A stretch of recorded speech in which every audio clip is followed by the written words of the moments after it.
आणि आता घेणार आहोत राज्यभरातील विविध जिल्ह्यातील टॉप 9 घडामोडींचा आढावा।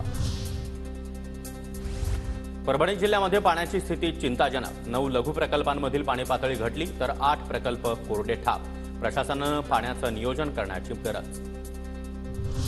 जळगाव जिल्ह्यातील हतनूर धरणामध्ये सद्यस्थितीमध्ये 68.48% जलसाठा शिल्लक। गेल्या वर्षीपेक्षा सरासरी 2.5% जलसाठा अधिक असल्यानं भुसावळसह परिसरातील गावांवरील पाणी संकट टळलं।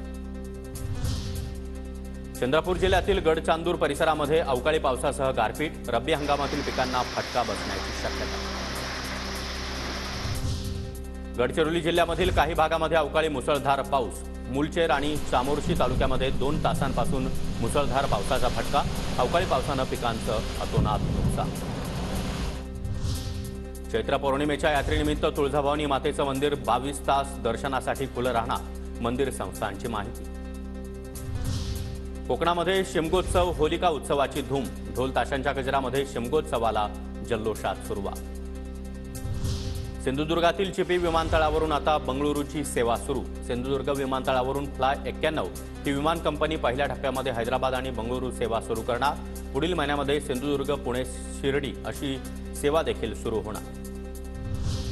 संत तुकाराम महाराजांचा त्रिशतकोत्तर अमृत महोत्सव वैकुंठगमन सोहळा यावर्षी नाशिकच्या विंचूरमध्ये होणार। देहूनंतर पहिल्यांदाच नाशिकमध्ये सोहळ्याचं आयोजन। 2 एप्रिल ते 9 एप्रिल दरम्यान सोहळा होणार। दर्जेदार द्राक्षांअभावी बेदाणा उत्पादन 20% घटलं। अवकाळी पावसाचा फटका। एप्रिल अखेरपर्यंत होणारं बेदाणा उत्पादन यंदा जेमतेम मार्च अखेरपर्यंत सुरू राहणार।